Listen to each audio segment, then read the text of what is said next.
Bonjour à tous, bonjour à toutes, je vous souhaite d'emblée un joyeux Noël et j'espère que vous avez passé un excellent réveillon. Voilà, nous allons reprendre DaVinci et précision, je vais essayer de conclure la formation au montage, la partie montage assez vite parce que j'ai quand même pas mal de gens qui me demandent de passer à la partie étalonnage, qu'ils attendent le plus et celle que je préfère aussi. Enfin bon, voilà, donc rassurez-vous, je vais pas la bâcler, mais il reste peu de choses en fait à aborder pour bien savoir monter avec DaVinci.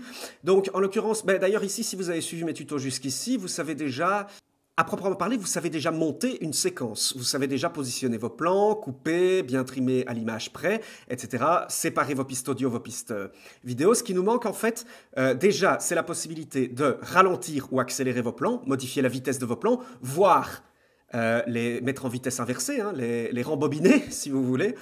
Donc ça peut être utile en montage, c'est ce qui s'utilise assez souvent. Il manque aussi le montage son. Prochain tuto, on va parler un peu du montage son, de vos pistes son plus en détail.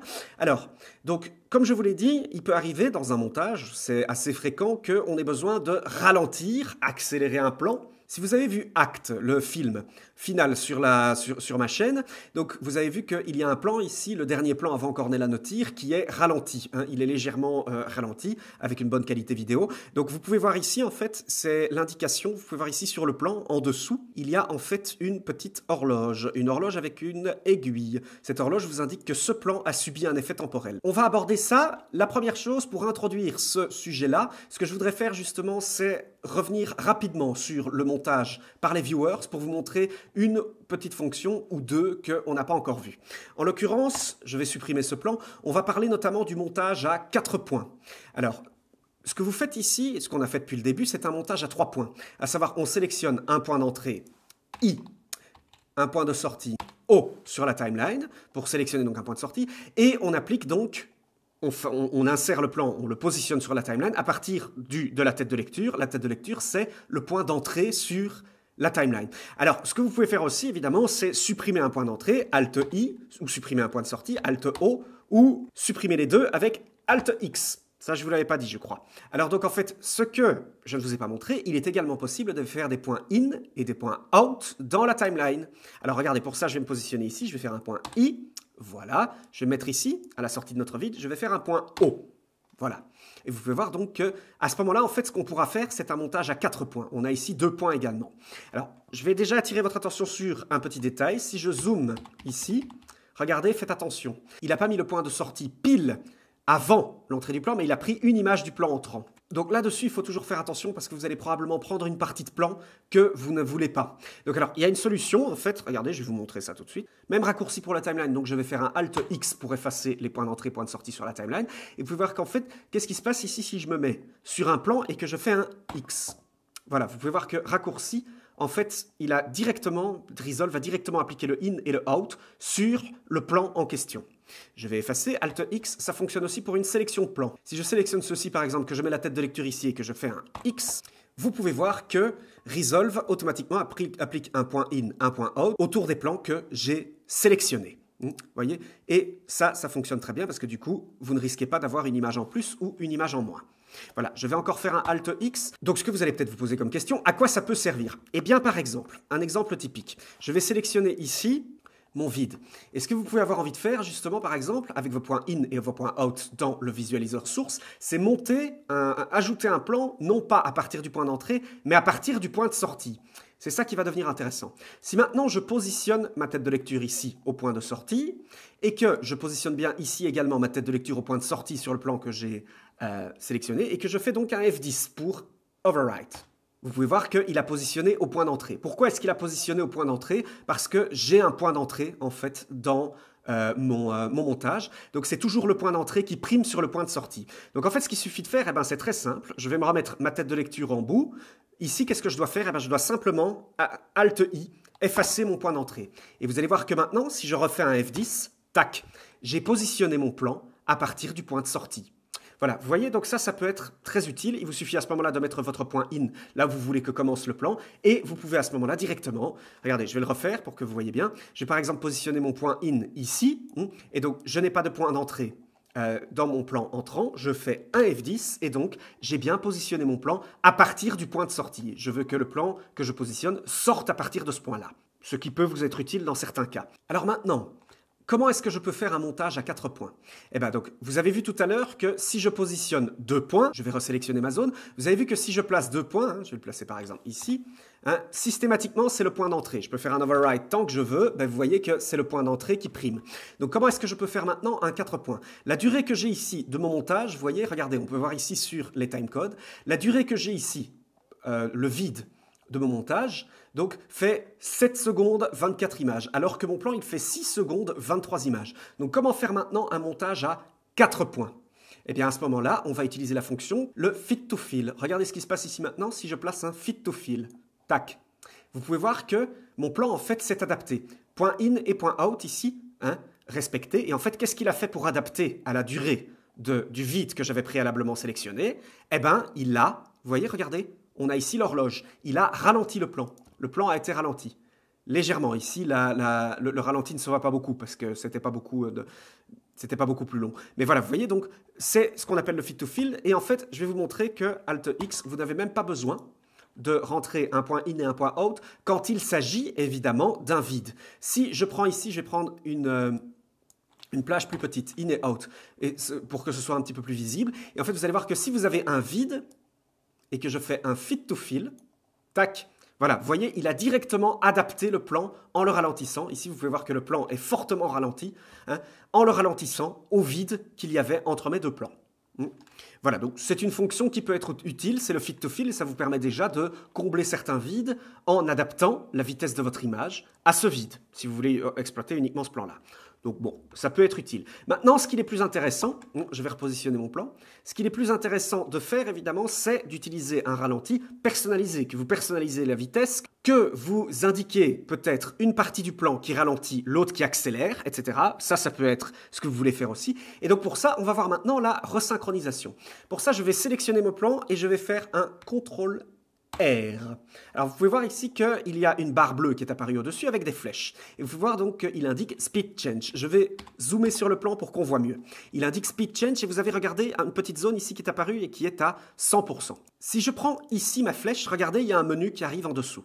Et je peux par exemple, Change Speed, faire 50%. Voilà.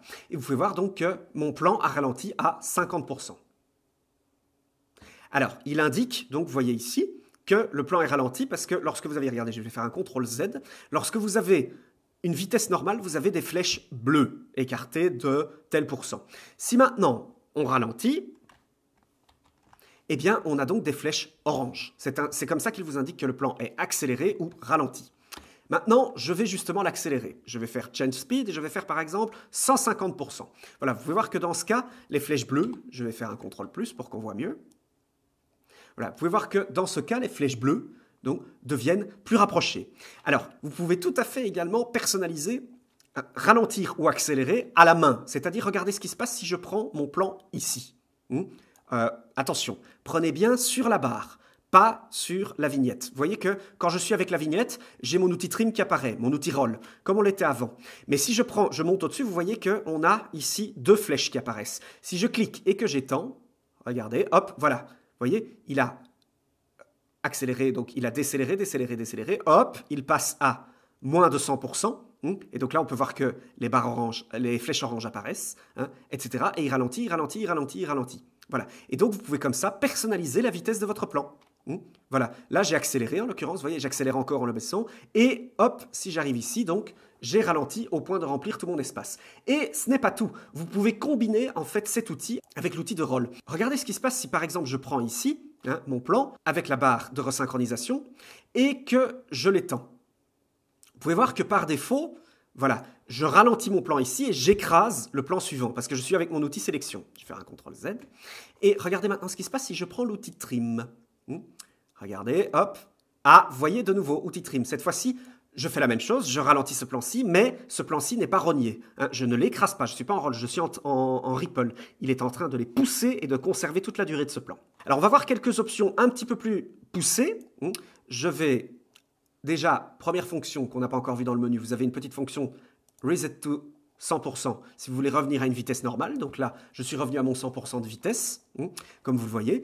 Alors, je vous ai parlé tout à l'heure de si on a envie de rembobiner, de faire un de faire un plan inversé, inverser la vitesse? Eh bien, vous utilisez tout simplement le reverse segment. Tac, voilà. Et vous pouvez voir qu'ici, le plan, ouais, ça se voit pas bien. Ça se voit pas bien évidemment, mais le plan est en fait inversé. Si je le fais maintenant un J ici, je le lis en fait à vitesse normale, à vitesse, alors qu'ici c'est inversé. Vous voyez? Voilà. Et bien entendu, une fois que la vitesse est inversée, rien ne vous empêche encore une fois de faire un reverse beaucoup plus rapide. Par exemple, vous pouvez ici faire un reverse à 468%. Ce qu'on pourrait faire par exemple, c'est un plan. Je vais le prendre, je vais le dupliquer. Pour dupliquer un plan, je sélectionne et je fais Alt, je le duplique. Regardez, et donc maintenant ce qu'on pourrait faire, on a notre plan à vitesse normale. Voilà. Et puis ensuite ici, je vais faire un CTRL R, je vais faire un reverse segment et je vais l'accélérer à fond. Donc en fait, ce qu'on a, c'est d'abord Ornella qui parle, et puis ensuite, hop, la chaîne, ici ça ne sert pas, ça ne sert à rien ce que je fais, mais vous comprenez l'idée. Vous avez une action qui se fait, et puis ensuite, hop, vous faites un rembobiné rapide, et vous pouvez mettre un autre plan où la scène, par exemple, se passe différemment. Hein, comme si elle avait eu une pensée, et puis qu'ensuite elle était revenue. Ça peut vous servir à plusieurs choses différentes. Alors, je vais revenir sur celui-ci. Ce que je viens de vous montrer, en fait, on pourrait le faire dans un seul plan. C'est-à-dire un passage à vitesse normale, ensuite un retour arrière accéléré, et ensuite ralenti. Donc, pour combiner plusieurs vitesses, pour faire des rampes, si vous voulez, des speed points, on va faire pour ça des speed points, ça s'appelle, hein, pour définir une vitesse variable au cours d'un même plan. Et bien pour ça, on va prendre ici la flèche et on va faire add speed point, par exemple. Et vous pouvez voir, regardez que regardez, il y a ici une barre qui a été ajoutée, et vous pouvez voir ici qu'on a maintenant deux menus. Donc je vais aller un peu plus loin et je vais de nouveau créer un speed point. Add speed point. Voilà, et alors par exemple ici ce que je vais faire, pour faire ce qu'on voulait faire, eh bien je vais changer la vitesse, je vais la mettre à 200%, voilà. Bien entendu, vous pouvez également modifier la vitesse manuellement. Comment? Simplement en prenant les poignées qui sont ici. Regardez, voilà. Vous voyez, donc en fait, là, je suis en train de faire la poignée. Et donc, ce segment, je vais de nouveau revenir ici, je vais faire reverse segment. Et alors, ici, on a une fonction que je vais resetter à 100% et je vais la ralentir, celle-ci. Voilà. Et donc, on obtient notre effet de ça avance, ça recule rapidement et puis ça revient au ralenti. Voilà, vous voyez, donc ça, c'est ce qu'on appelle les speed points. Une autre fonction que vous pouvez vouloir faire, c'est bien entendu faire une rampe de lancement. Donc ce que vous pouvez faire, c'est la vitesse qui part de 0%, qui accélère jusqu'à 100%. Vous pouvez également faire part de 100%, descend progressivement jusqu'à 0%, hein, donc qui décélère jusqu'à 0%. C'est ce qu'on appelle des rampes. Alors c'est tout à fait possible aussi. Je vais sélectionner mon menu et je vais faire speed ramp. Hein, et on peut faire up from 0%. Hop, voilà. Et vous pouvez voir que sur tout ce passage, donc, j'ai une rampe qui a été faite avec 0, 10%, 30%, 50%, 70%, 90%. Hein, bien entendu, je vais faire un CTRL Z. Si vous désirez appliquer ça en début de plan, ce que vous pouvez faire, eh ben, c'est tout simple. C'est, tac, add speed point. Voilà, oui, je précise, le speed point se crée là où se trouve la tête de lecture. Et je vais faire donc ici une speed ramp. Up from 0%. Voilà. Et voilà, vous pouvez donc voir que j'ai créé ma speed ramp et je conserve ici ma section à 100%. Voilà. Donc ça, ce sont les rampes de lancement que vous pouvez modifier à votre aise.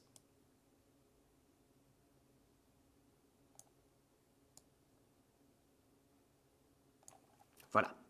Chose importante lorsque vous faites des ralentis, je vais prendre un autre plan pour que ce soit un peu plus explicite. Par exemple ici, regardez, vous avez une option ici qui s'appelle le pitch correction. Alors, qu'est-ce que c'est que la correction de pitch? Supposez maintenant que j'accélère ce plan. Écoutez le son. Vous pouvez entendre qu'il est fort accéléré. Mais il n'a pas l'air totalement différent. Regardez ce qui se passe maintenant si j'enlève la correction de pitch. Il a l'air beaucoup plus aigu. Ça, c'est important à savoir. En fait, ce qui se passe, c'est que vous savez que le son est une vibration. Hein, c'est une vibration, donc une oscillation de l'air, une onde longitudinale. Alors, en fait, ce qui se passe, c'est que si vous accélérez, en fait, la hauteur de votre son, c'est en fait la fréquence. Plus vous allez avoir une fréquence élevée, la fréquence, c'est le nombre d'oscillations par seconde, plus ce son va être aigu. Alors, en fait, ce qui se passe si vous accélérez, vous êtes en train de réduire, donc raccourcir le son, l'accélérer, c'est-à-dire donc faire en sorte que les formes d'ondes deviennent de plus en plus petites, donc une fréquence de plus en plus élevée. Vous comprenez? Donc du coup, le son s'accélère. C'est pour ça que par défaut, il y a une option pitch correction qui est corrigée, et donc du coup, ça vous permet de conserver le même ton de son, si vous voulez la même tonalité. Mais évidemment, si elle n'est pas cochée, vous allez avoir, quand ça accélère, un son qui devient très aigu. Et si vous ralentissez à fond, vous allez avoir un son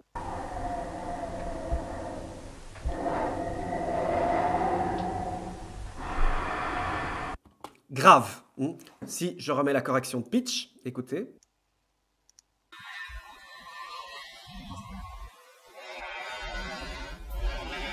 Bon, ici, on entend beaucoup les travaux artificiels sur la vidéo, évidemment. Mais en fait, c'est une correction de pitch. Normalement, le son normal non travaillé, c'est ça.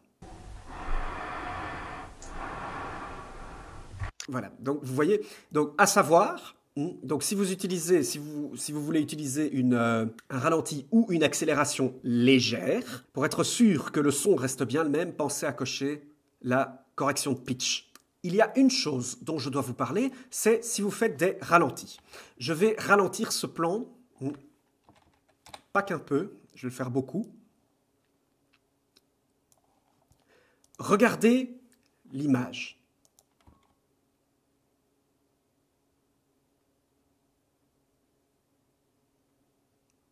Vous pouvez voir que l'image saccade énormément. Ça, c'est très important. Ça n'est pas valable pour les accélérés, évidemment. Ça, c'est valable pour les ralentis. Vous pouvez voir donc que l'image est extrêmement saccadée. Alors, c'est tout à fait normal. Je suis actuellement avec des plans en 24 images par seconde. Il faut savoir que, évidemment, si vous appliquez un ralenti, forcément, comme vous avez 24 images en une seconde et que vous ralentissez, par défaut, il n'ajoute aucune image. Ce qui fait que si vous ralentissez une seconde à 2 secondes, vous n'aurez plus que 12 images par seconde. Si vous ralentissez à 3 secondes, vous n'aurez plus que 8 images seconde, etc., etc. Donc forcément, ça finit par être saccadé. Donc, là, j'ai un petit peu trop ralenti. Je vais le ralentir à, par exemple, 25%. Voilà. Voilà, on peut voir toujours que c'est très saccadé, très saccadé. Alors, quelles sont les solutions pour limiter, je ne vais pas dire éviter parce que c'est quand même pas une technologie 100% fiable, mais pour gérer, on va dire, cet effet de ralenti, cet effet de saccade. Et bien pour ça, on va parler des options de speed. Je vais aller dans les options, dans les réglages de projet, et vous pouvez voir que si je descends, tout en dessous, nous avons ce qui s'appelle Frame Interpolation, toujours dans les Master Settings. C'est le point que je n'ai pas encore vu avec vous dans les Master Settings, les réglages Master. Alors, Frame Interpolation, ça veut dire, vous avez plusieurs options. Alors, le Retime Process, rien de plus simple, c'est image d'à côté, donc il conserve l'image qu'il a eue à ce temps-là. Il met la même pendant tout, c'est ce qui crée l'effet de saccade. Vous avez la même image qui continue et cet effet de saccade. Donc alors, ce que vous avez ici, c'est l'option Frame Blend. Alors, Frame Blend, qu'est-ce que ça veut dire? Ça veut dire que Resolve va appliquer un fondu enchaîné entre les images. On va utiliser cette option pour que vous voyez bien. Frame Blend, je vais faire Save. Et maintenant, regardez, donc, vous voyez déjà qu'il applique un rendu. Je reviendrai dans l'optimisation de Resolve. Je vais désactiver le Render Cache pour l'instant. Dans un premier temps, je vais juste être en normal. Et regardez maintenant. Voilà, vous pouvez voir que c'est légèrement moins saccadé, ça a l'air un peu plus fluide. En fait, ce que vous pouvez voir, il y a des sortes de flou entre chaque image. C'est parce qu'il applique un fondu enchaîné entre les images pour rendre le tout plus fluide. Ça, c'est l'option Frame Blend. Et il reste une option. Celle-ci, Optical Flow, flux optique. Alors, le flux optique, ça, que va faire Resolve? Eh bien, il va utiliser un processeur, il va utiliser le processeur, la carte graphique, pour recalculer des images qui se trouvent entre. Je vous préviens, cette méthode de calcul, donc le flux optique, pompe énormément de processeurs. Donc, soyez sûr, par défaut, d'avoir une bonne config pour utiliser cette option. Ça pompe énormément les ressources. Donc, si je fais un Optical Flow et que je fais un Motion Estimation, on va rester pour l'instant en standard Faster. Et donc, en Motion Range, on va faire Medium. Alors, le Motion Range, c'est quoi? C'est les vecteurs de mouvement. Il va essayer de prédire l'image qu'il y a entre les deux par vecteur de mouvement. Je vais faire un Save. On va patienter quelques minutes et vous allez voir, ça va saccader, je vous préviens encore. Ah ben non, voilà, c'est bien, il a bien fait le calcul. Et vous pouvez voir que là, c'est beaucoup plus fluide. Voilà, c'est presque comme si on avait filmé à du 120 images secondes. Enfin, c'est pas encore ça, vous pouvez voir que c'est pas parfait. Alors, pour optimiser, eh ben, vous pouvez très bien, dans les options, aller ici dans le Enhanced Better. Ça, c'est l'option maximum. Donc, standard faster, standard plus rapide, il va calculer plus rapidement. Standard better, il va calculer un peu plus lentement avec une motion estimation de base. Et donc, vous pouvez faire Enhanced Better pour avoir la meilleure option. Vous pouvez faire Motion Range. Alors, ça, donc, c'est plutôt la zone. C'est pas vraiment est-ce que c'est meilleur ou pas. Il va plutôt chercher la zone dans laquelle, ici, vous voyez que l'image bouge pas beaucoup. Donc, ce que je vous suggère, c'est de plutôt faire largeur, donc dans toute l'image, ça ne va pas prendre trop de choses, et on va faire save, on va voir ce que ça donne. Alors, espérons qu'il puisse calculer ça en temps réel. Et il a du mal. Donc, je repasse rapidement en render cache smart, je vais le laisser rendre. Rassurez-vous, pour ce qui en est du render cache, je vous expliquerai tout ça en détail lorsqu'on va parler de l'optimisation de DaVinci Resolve. Donc, je passe en smart pour qu'il puisse faire le calcul, et je vous retrouve dès que ce calcul est terminé. Voilà, le calcul est terminé. Regardons ce que ça donne.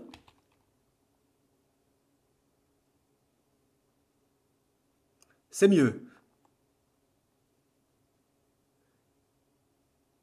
Ah, c'est mieux. La prédiction de mouvement est presque parfaite. Mais ici, on n'a pas de mouvements qui sont super rapides, etc. Donc, pas étonnant que ça fonctionne bien. Hein. Vous voyez que ça fonctionne bien. Ça donne un effet plutôt assez réussi.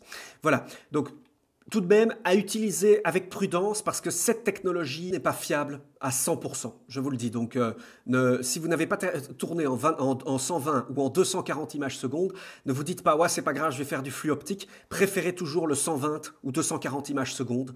Ce genre de technologie peut fonctionner et peut rattraper certains coups, mais ce n'est pas non plus quelque chose de parfait. Voilà, avant de conclure, il y a une dernière chose que je voulais vous montrer.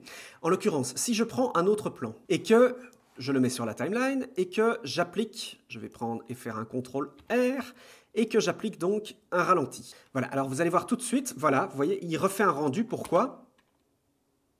Il a appliqué exactement la même méthode, à savoir, il a appliqué ce qu'on a donné ici, il applique par défaut, sur cet autre plan, l'optical flow avec toutes les options au maximum. Ce n'est peut-être pas ce que vous avez envie de faire. Vous, ce que vous avez peut-être envie de faire, c'est que sur ce plan-là, vous estimez que le flux optique est essentiel, mais ici, pas besoin. Ici, vous estimez peut-être que vous avez ralenti pas trop fort, par exemple, pour pouvoir utiliser le motion blend. Donc, comment est-ce que je peux faire deux interpolations, deux frame interpolation différentes? Eh bien, à ce moment-là, je vais dans l'inspecteur, je sélectionne le clip, et c'est la première fois, donc je vous montre la fenêtre inspecteur, ici. Alors, l'inspecteur, on peut l'agrandir, tout comme le media pool. Tac, en faisant ainsi. Alors, vous pouvez voir ici, regardez, Retime and Scaling. Vous pouvez voir que Retime Process est sur Project Settings. Si vous êtes sur Project Settings, ça veut dire que par défaut, sur ce plan-là, il va appliquer le plan du projet. Et donc, ce que vous pouvez faire ici, regardez, c'est tac, passer sur, voilà, vous voyez, les nouvelles options. Par exemple, ici, je peux passer sur Frame Blend. Voilà. Et donc, du coup, pop, voilà, donc j'ai indiqué ici que je n'avais que besoin du frame blend. Et donc ce plan sera ralenti uniquement avec les fondus enchaînés entre les plans. Voilà, donc maintenant je vous ai détaillé toutes les options dont vous avez besoin pour ralentir, accélérer, renverser vos plans, etc. Eh bien écoutez, ce sera tout pour aujourd'hui. Je vous retrouve très vite pour le prochain tuto où on va parler du montage son. Et j'espère que ceci vous a plu. Encore une fois, je vous souhaite d'emblée de très bonnes fêtes et de très bonnes vacances de Noël. À très bientôt.